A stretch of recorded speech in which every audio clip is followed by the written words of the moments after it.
One of my biggest fears in life is कि मैं कोई वीडियो गेम खेल रहा हूँ और उसमें एआई पावर्ड एनपीसी है जो एट सम पॉइंट मेरी तरफ देखेंगे और बोलेंगे कि इसको तो खेलना ही नहीं आता है और वो आगे चल के पूरा गेम खुद ही ख़त्म कर देंगे। डच और आर्थर वैसे भी कोई दोस्त नहीं थे। Hello, my name is Shrey and this is keeping a keen eye by socially accepted. This is episode 1, and today I am talking about something everyone is fed up of hearing at this point. Seriously, AI has become like Salman Khan movies. Every other year, there is a new movie, but we kinda don't wanna care, but we just can't escape it. It's everywhere you go. Similarly, there are people who are really obsessed with AI. ऐसे लोग जो बिना chat GPT से पूछे अब 2 sentence का message भी नहीं लिख सकते। No matter आप जिस फील्ड में भी काम कर रहे हो, there are AI tools that can do that thing, or at least failing in trying it to do. It can write codes, it can be your lawyer. Future में movies भी AI ही लिखेगा और AI एक्टर्स होंगे उसमें. Not that anyone would care to watch, but someone will definitely care to make one. The existence of AI is older than most of us alive. The word artificial intelligence was first time used back in 1955. But in last 2 years, it has created a chaos. Every tech company wants to show they have the best AI. And those which are not tech companies also wants to show they have the best AI. Let's catch up today with how the race to be the most futuristic company in the world has turned into a clown show.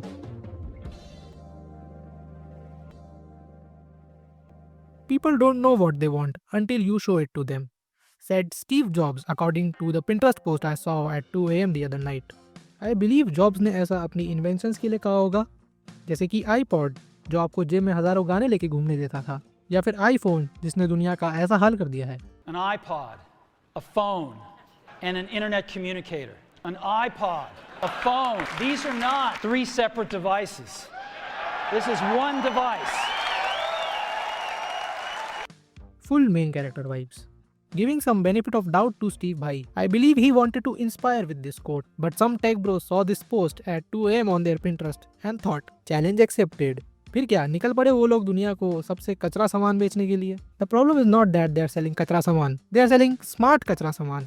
अब smart water bottle या smart पंखे तो पहले से market में थे, but AI powered was the new buzzword of this industry, जो कि $1 बिलियन इन्वेस्टमेंट फर्म्स को ऐसे प्रोडक्ट्स पे पैसा फेंकने पे मजबूर कर देता है। An interesting fact about these big money investment companies, इनके पास बहुत सारा पैसा है।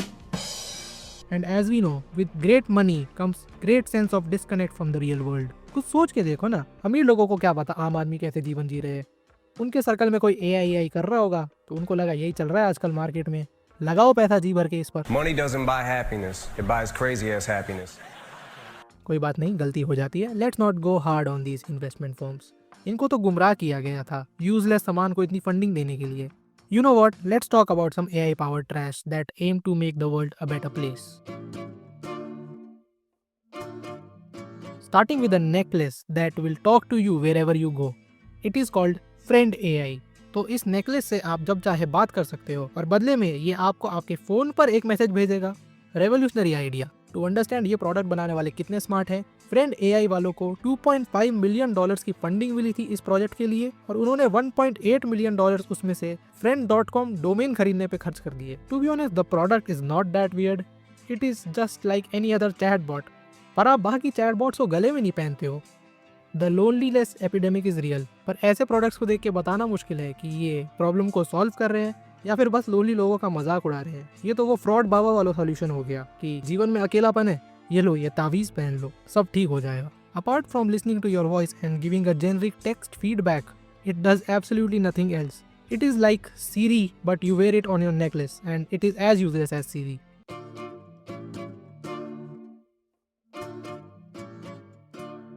Next product is my favourite AI product to ever existed, क्योंकि इसको देख के सही में लगता है ये दुनिया कहाँ जा रही है। The company Barracuda has come up with their brand new Be Mind AI powered mirror, जो कि आप अपने बाथरूम में लगा सकते हो। Well, according to Be Mind, this mirror is like a companion you should have when you are totally alone in your bathroom, और इस प्रोडक्ट को आपकी बेटर मेंटल हेल्थ के लिए डिजाइन किया गया है। So the smart mirror that we invented is supposed to be in the people's bathroom, have a different data point from your skin color, the lighting, and the different zone of the face. मतलब कि ये बड़ा सा selfie camera आपकी body को देखकर analyse करके बता सकता है कि आपका मूड कैसा है और फिर उसके अकॉर्डिंग ये आपको मेंटल हेल्थ गाइडेंस देगा to motivate and uplift your mood.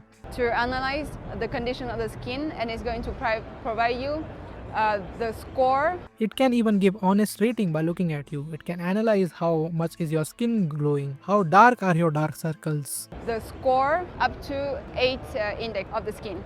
I don't know ये सब जानने पर मोटिवेशन कैसे मिलेगी, इससे तो डिप्रेशन में ज़्यादा चले जाएंगे. So in short, Barracuda has convinced the investor that it is completely normal to have a camera in your bathroom जो आपको millions of data point में decode करेगा, and has also convinced the authorities that it is completely legal, और 2-4 customers को भी convince कर ही लेगा ये खरीदने के लिए.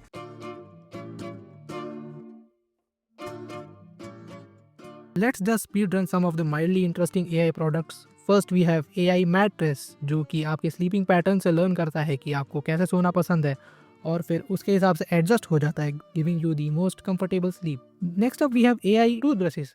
तो अगर आप मेरी तरह आज तक इलेक्ट्रिक टूथब्रश लेने की सोच ही रहे हो तो मैं आपको बताना चाहता हूँ कि आपकी एस्पिरेशन भी आउटडेटेड है आज के दिन में. Go Pro with the new Oral-B Genius AI. It recognizes your brushing style, so it's easier than ever to brush perfectly every time. Oral-B, brush like a pro. Toothbrush manufacturers thought कि एक motor लगाने से काम नहीं चलेगा, हमें उसको internet connectivity और एक ऐप भी देनी पड़ेगी ताकि लोग और ज़्यादा अच्छे से ब्रश कर पाए. अगर आपने पोकीमोन देखा है तो आपको पता होगा ऐश के पास एक पोकी डेक्स होता है, वही गैजेट जो वो किसी भी पोकीमोन की तरफ पॉइंट करता है तो उसको पूरी जानकारी मिल जाती है कि वो पोकीमोन कौन है, वो पहले उसका विकसित वर्जन कौन सा होता है, उसका अटैक कौन सा है. राइचू एक पोकेमोन जिसमें इलेक्ट्रिक पावर है. राइचू पिकाचू का अगला स्टेज है. इसके शॉक का झटका 1 लाख वोल्ट से भी ज्यादा का होता है.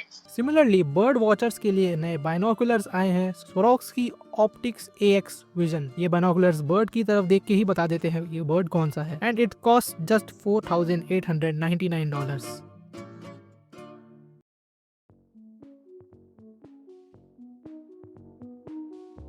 Our next product is not AI fully, but it feels equally skeptical. The next platform and medium will be even more immersive, an embodied internet where you're in the experience, not just looking at it. And we call this the metaverse. It is not a single product, it is a segment of product जिसका tech industry के साथ में toxic relationship है. I am talking about computers जो हम अपनी आंखों पे पहन सके. Imagine, put on your glasses or headset and you're instantly in your home space. It has parts of your physical home recreated virtually. It has things that are only possible virtually. So the buzzwords in this circus are virtual reality, VR, सबको पता है VR headsets होते हैं, VR games होती है, VR videos होते हैं, ज़्यादा कुछ नया हुआ नहीं है इसमें.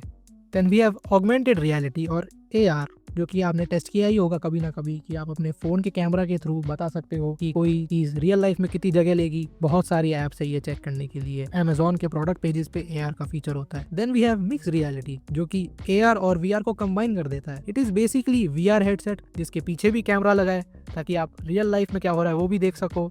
इस फील्ड में पिछले साल एप्पल ने अपना infamous Apple vision pro launch किया था.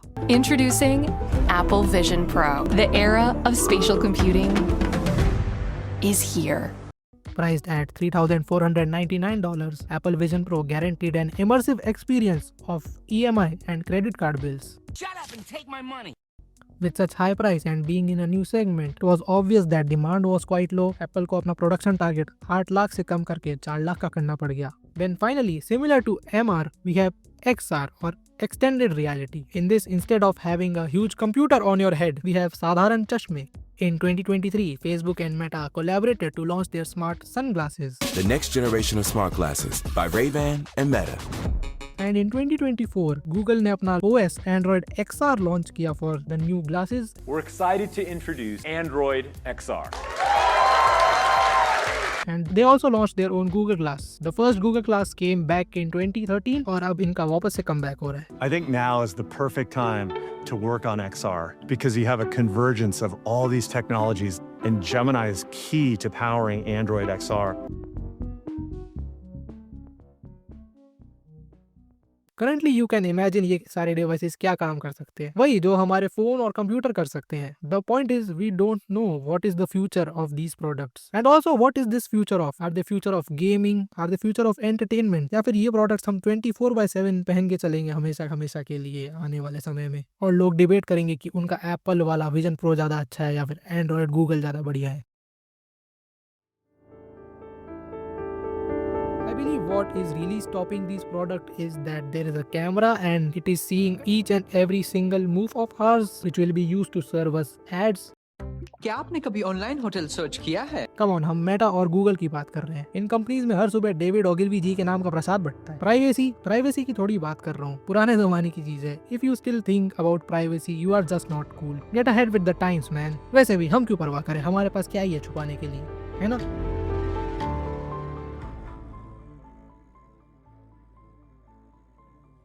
Anyway, let's get back to making fun of AI. Ever since ChatGPT came out in 2022, every company wants to show that they are also working in this AI field. सब अपने अंडरकुक्ड और अंडरडेवलप्ड products लेके AI market में उतर पड़े। In the eyes of a normal user, ChatGPT is the most advanced app they ever saw, and most importantly, it threatened to hurt the market of other companies. So Google and Apple started pushing AI onto our faces since what it feels like forever now. In case of Google, इनको तो अभी तक पता भी नहीं है इनके AI का नाम क्या है। पहले इन्होंने बोला था इसको बार्ड कहते हैं, then they change it to Gemini. पर जब आप गूगल पर कुछ सर्च करते हो तो AI रिजल्ट के ऊपर लिखा आता है गूगल लैब्स, और रिजल्ट हमेशा गलत ही होता है। और गूगल अपने इवेंट्स में सबको बार बार जनरेटिव AI बोलते रहते हैं। AI, generative AI,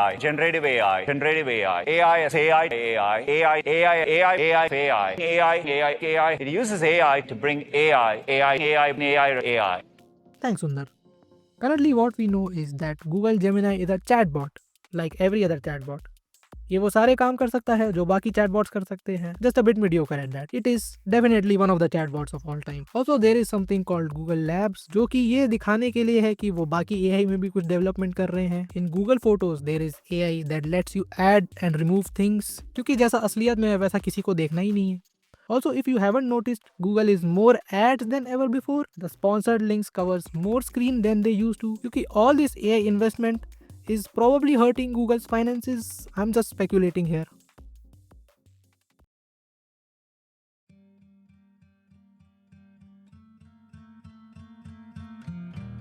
पर गूगल की प्रॉब्लम्स यहाँ ही खत्म नहीं होती। अभी यूएस डिपार्टमेंट ऑफ जस्टिस का गूगल के साथ कोर्ट केस चल रहा है जिसमें वो गूगल को क्रोम बेचने के लिए बोल रहे हैं, क्योंकि गूगल की सर्च इंजन मार्केट पे बहुत बड़ी मोनोपोली है and they basically control how the internet works. Google Chrome has 65% of the market share, which means 65% लोगों का डिफॉल्ट सर्च इंजन गूगल है। ऊपर से गूगल एप्पल को बिलियंस ऑफ डॉलर्स पे करता है ताकि सफारी और आईफोन्स में गूगल ही डिफॉल्ट सर्च इंजन रहे। बाकी दूसरे ब्राउजर्स जैसे Opera, Brave, Microsoft Edge, DuckDuckGo, these are all based on Google Chrome's platform, just with a different UI। तो मतलब गूगल एप्पल को बहुत सारा पैसा देता है उनकी साइड होने के लिए, और बाकी ब्राउजर्स भी क्रोम पर ही डिपेंड करते हैं, जिससे गूगल के पास 91% इंटरनेट यूजर्स पर कंट्रोल होता है। उनका बिगेस्ट कंपेटिटर फायरफॉक्स है जिनके पास 3% का मार्केट शेयर है। Personally, I think Firefox is a better browser. It has ad blockers and other extensions on phone, और जो थोड़े बहुत फीचर्स है वो भी काफी यूजफुल है। I'm a free brand ambassador of Firefox. I will bring it up in any conversation, like this one, which was about AI. As I said, Google pays a lot of money to Apple, पर iOS और Android सिर्फ दो competitors है smartphone market में। तो जब Apple को AI feature show off करने की जरूरत लगी तो वो Google के पास तो नहीं जा सकते थे, और उनके ये समझ आ गई थी कि उनके बस की तो नहीं है। तो Apple ने सीधा जाके ChatGPT से ही हाथ मिला लिया। सिंस Apple की सुपीरियरिटी कॉम्प्लेक्स गाइड बुक उनको आर्टिफिशियल इंटेलिजेंस वर्ड यूज नहीं करने देती, तो उन्होंने अपने AI का नाम दिया है Apple Intelligence, short as AI।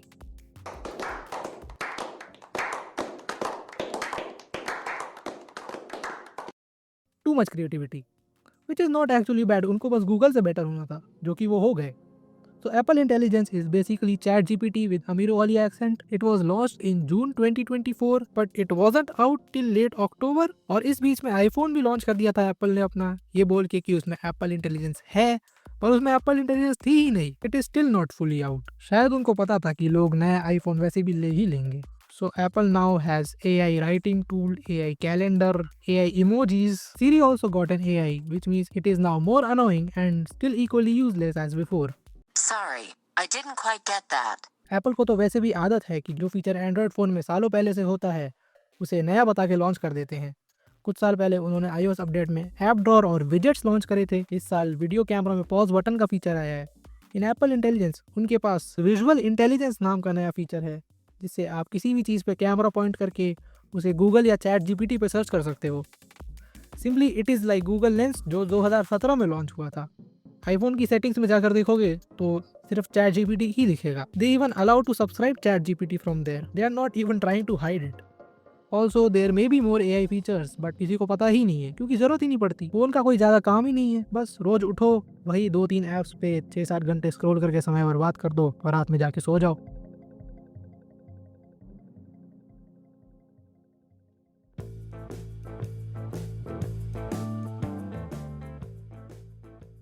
एक तो ये AI प्रोडक्ट्स एडवर्टाइज करने के लिए इन कंपनीज ने एक नया ही साइंस फिक्शनल वर्ल्ड बनाया है अपना, जिसमें इनको ऐसी ऐसी प्रॉब्लम्स है जो एग्जिस्ट ही नहीं करती। अब इस गूगल के ऐड को ही ले लो। एक 3 साल की बच्ची है जिसको अपने फेवरेट ओलंपियन सिडनी मैकलॉफ्लिन को एक लेटर लिखना है बताते हुए कि वो उसकी कितनी बड़ी फैन है, और ये बात वो अपने पापा को बताती है।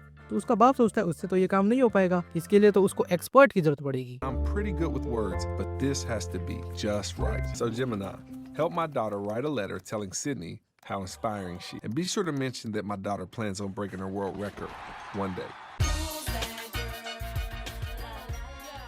What is Google implying with this ad? That we should use large language models to express deep human emotions so that we don't have to? At least Apple ने ऐसा तो कुछ नहीं किया। उन्होंने तो सीधा ह्यूमन इंटरेक्शन ही खत्म कर दिया अपने ऐड में से। एप्पल जो कि बहुत ही फेमस है अपने एड्स के लिए, उनके पुराने ऐड सबको याद रहते हैं अभी भी। अभी 2 साल पहले एक ऐड आया था जिसमें डेटा का ऑक्शन हो रहा था। Treasure trove charming Ellie's private data. Lot number 1, her email. The one she's opened and read, wonderfully personal, 40, 260, 280. Sold. Lot number 2. Well, Siri sold off your private conversations to advertisers, so help yourself. So in this Apple Intelligence ad, there is a guy out on a walk and there is a girl out on a walk with her dog. अब उस लड़के को जानना है उस dog की breed कौन सी है, तो वो क्या करेगा? लड़की से पूछ लेगा? नहीं, वो अपनी जेब से iPhone 16 निकालेगा, कुत्ते की एक फोटो खींचेगा और फिर चैट जीपीटी उसको बताएगा उस कुत्ते की ब्रीड कौन सी है। I'm not sure how smart this is, but in the given 14,605 possibilities, एक ना एक में तो उसको कोर्ट में जवाब देना पड़ता है इसके लिए।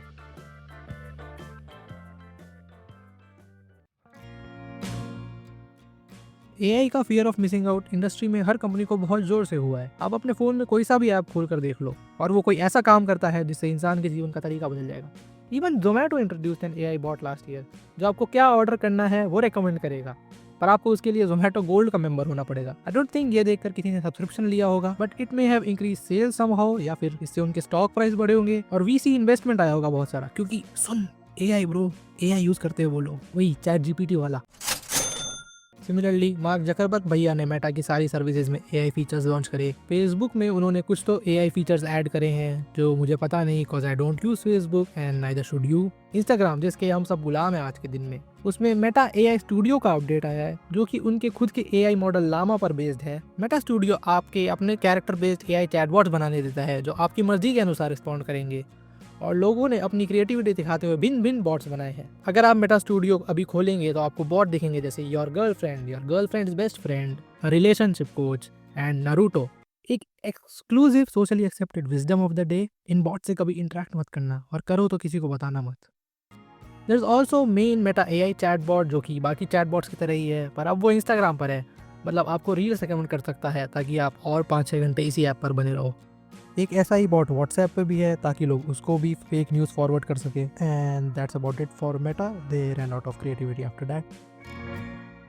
एक चीज़ जो लोगों को काफ़ी जल्दी रियलाइज हो गई, that AI can work better in creative fields as compare to logical problem solving. Chat GPT ये नहीं बता सकता है कि स्ट्रॉबेरी में कितने आर आते हैं, लेकिन वो आर्ट वर्क जनरेट कर सकता है based on existing art work. उसको बस इतना ओरिजिनल दिखना है कि वो कहीं से चुराया हुआ ना लगे। Which is also how humans create any artwork. सब कुछ किसी 2-4 पुराने आर्ट का रीमिक्स ही है, beat stories, movies, music. AI artwork generate करने के लिए DALL-E और मिड जर्नी सबसे पॉपुलर टूल्स हैं, पर इस कैटेगरी में जिस कंपनी को स्टूपिडिटी का अवार्ड मिलेगा वो रहेगी अडोबी जिनके बड़े बड़े सॉफ्टवेयर आते हैं जैसे कि फोटोशॉप, प्रीमियर प्रो, इलस्ट्रेटर। उन्होंने अपने हर सॉफ्टवेयर में AI फीचर्स ऐड करे, जिससे उनको लगा कि वो पायरेटेड सॉफ्टवेयर यूज करने वालों को जला सकेंगे। फोटोशॉप में हाईली अप्रिशिएटेड जनरेटिव फिल का फीचर आया, जिस पे आप प्रॉम्प्ट लिख के फोटो एडिट कर सकते हो। बेसिकली डिजाइनर ने काफी अप्रिशिएट किया जनरेटिव फिल फीचर को। बेसिकली सारा मजदूरों वाला काम अब जनरेटिव फिल फीचर कर देता है और डिजाइनर को अपना दिमाग लगाना रहता है। पर पता नहीं अडोबी को ये पसंद नहीं आया, वो शायद डिजाइनर्स को पूरी तरह नौकरी से निकलवाना चाहते थे। If you visit adobestock.com, जो कि अडोबी की market place to sell creative assets such as videos, photos, designs, music etcetera, वहाँ आप देखोगे कि हर जगह सिर्फ AI ही भरा हुआ है। अडोबी ने वेबसाइट को AI जनरेटेड कंटेंट से ओवरलोड कर रखा है। मतलब कोई असली इंसान फोटोग्राफर जिसका adobestock.com पे फोटोज बेच के घर चलता है, उसको अब अडोबी प्रमोट ही नहीं करता। और ऐसा नहीं है AI जनरेटेड फोटोज कोई सस्ती है। AI जनरेटेड फोटोज की लाइसेंस फीस उतनी ही है जितनी किसी असली फोटोग्राफर की है, जिसने घंटों लगा के उस कॉम्पोजिशन को क्रिएट किया होगा। और अगर आपको कोई फोटो पसंद आ भी गई और आप चेकआउट पेज पे जाते हो उसको परचेज करने के लिए, तो वहाँ पे अडोबी आपको एक ऑप्शन देगा कि उस इमेज को आप AI के थ्रू एडिट करवा सकते हो, जिसका मतलब आप वहाँ प्रॉम्प्ट लिख के उस फोटो में कुछ चेंजेस करवा सकते हो। और फिर अगर आप उस फोटो को परचेज करते हो तो उसका सारा पैसा अडोबी को जाता है और उस आर्टिस्ट को कुछ नहीं मिलता जिसने घंटे, हफ्ते, मे बी महीने लगाए थे एक परफेक्ट फोटो कैप्चर करने के लिए। Also, Adobe faced a lot of backlash last year when it seemed like they were going to train their AI model Adobe Firefly on people's personal images in Adobe Cloud. For example, अगर आप अपनी family की photo edit कर रहे हो Photoshop में, तो Adobe Firefly can see that photo and learn how family looks like where parents are not proud of their kids. Adobe cleared it कि वो लोग ऐसा कुछ नहीं कर रहे हैं। जब लोगों ने अपना सब्सक्रिप्शन कैंसिल कर देने की बात करी, we will never know क्या वो ऐसा कर रहे थे या करने वाले थे। क्या लगता है वो अभी भी नहीं कर रहे होंगे ऐसा? That will be enough stupidity for the day. वैसे भी AI के ग्राहक अभी भी बहुत कम ही है। पता नहीं कितनी ही बार होता होगा You would think ChatGPT से कुछ लिखवा लेंगे या किसी टूल से कोई PPT बनवा लेंगे, पर फिर उनको एडिट करने में उससे ज्यादा टाइम लग जाता है। So I guess AI returns tough work if stakes are very low.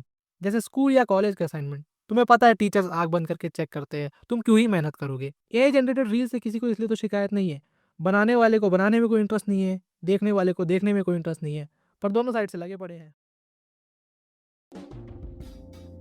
For feedback, you can rate and comment on Spotify.